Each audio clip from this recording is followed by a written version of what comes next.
Good morning, guys.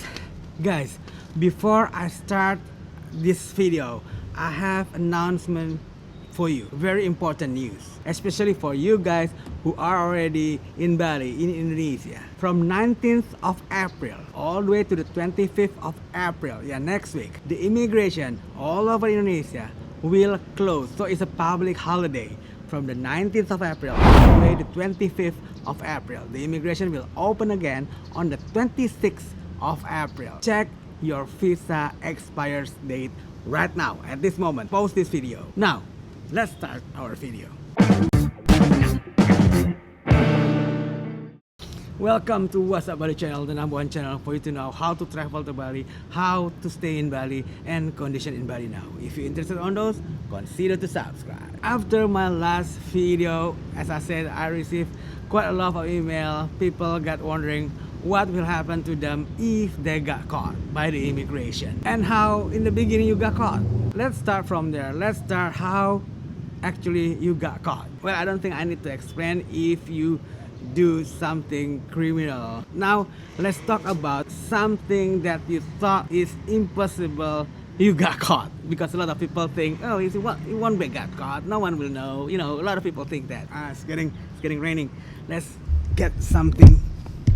Sorry, let's go somewhere. Okay, let's continue right here. Something above me. I'm not gonna get wet again. Yep, almost every day Bali is raining again. Okay, let's go back to our topic. Let's talk about how you got caught in the first place. Let's talk about, because a lot of people think if I just do this little thing, I won't be caught. You know, it's just a simple thing. Like maybe singing in a cafe just once, twice, for a while, no one noticed, you know. Maybe if I just teach yoga once, twice a week, no one knows. How the immigration will know? A lot of people think like that. Until all of a sudden, one day, somebody knocked on your door.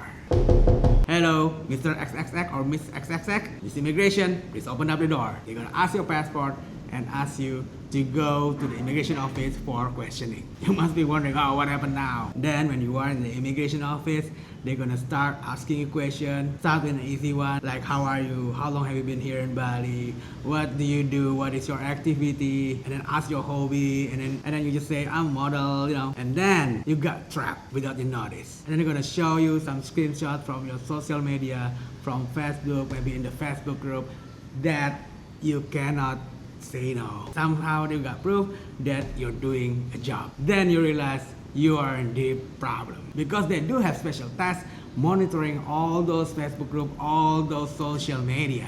And sometimes they also got report, maybe from your competitors, people who don't like you do that. So now what happened? After you cannot say, no, it wasn't me. Normally it depends on how bad is your situation. How deep are you violating your staying permit? Let's say if you're, illegally renting scooter, for instance, start from only have one scooter and then have 2, 3. Your scooter maybe get took by the immigration. Sometimes you just need to pay fine. But if you cannot pay fine, or what you do is really bad already, too bad, then you will be deported. Now, what happened to you at that moment when they said, You will be deported. can you go back to your hotel? No, you cannot. You will be detained. Like, well, they don't say jail, but it looks like a jail.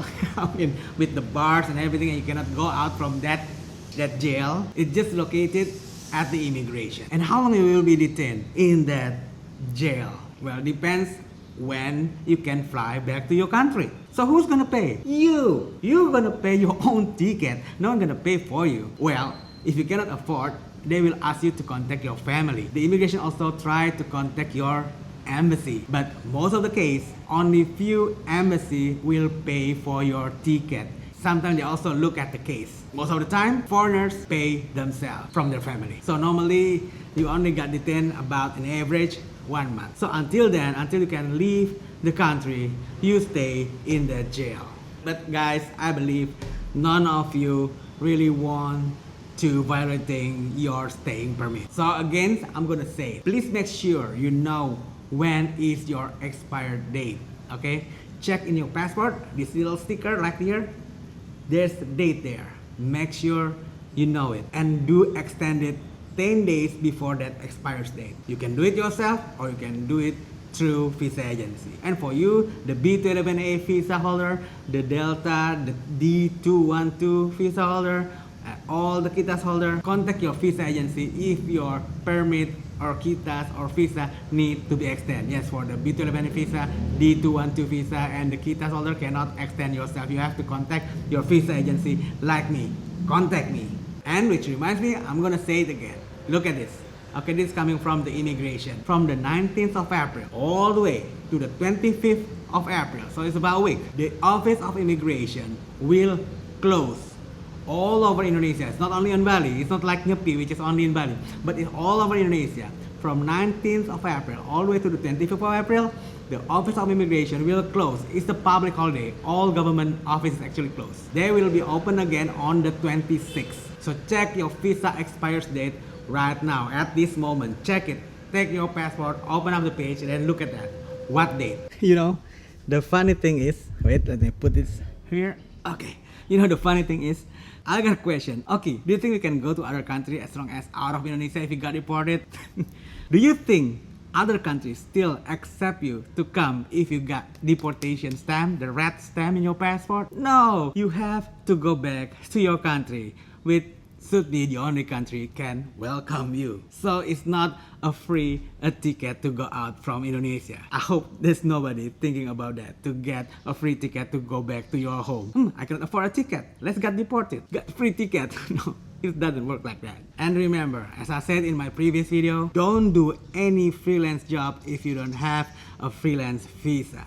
Don't do business if you don't have investor KITAS and the PMA, limited liability company for foreign investment. Okay, can I just put money to my friends, local friend? No, even only 1 million Indonesian rupiah, if you're only $10 for instance, there's money coming in from outside to Indonesia. That is foreign investment. If you're not buying anything, I mean, yeah, it's not like you buying something from here online. No. What I mean is, you put money. Let's say you send money to me. You know, okay, I'm gonna help you to grow your resort. Even only $100, that means investment. That is foreign investment. So we need to have a PMA, or your company and our company make a special project. Well, we'll talk about it later on. Okay, in another video. Okay, so I repeat, don't do any freelance job if you don't have a freelance visa. Don't do any business if you don't have a PMA, investor KITAS, and don't work in any business in Indonesia, including in Bali, if you don't have a working KITAS. You should have working KITAS and get sponsor from the businesses, from the company that you're working for. If you still have questions regarding these visas, these KITAS, what you can do, what you cannot do, if you're a digital nomad or you were looking for a freelance job, or you want to work in Bali, or you want to open up business in Bali, send me email. And I really hope all the things that I said in this video is not going to happen to all of you. Never. Hit the subscribe button and smash the notification bell so you won't miss any update from me regarding how to travel to Bali, Bali travel regulation, and condition in Bali now. My name is Oki Misa, signing off from Bali.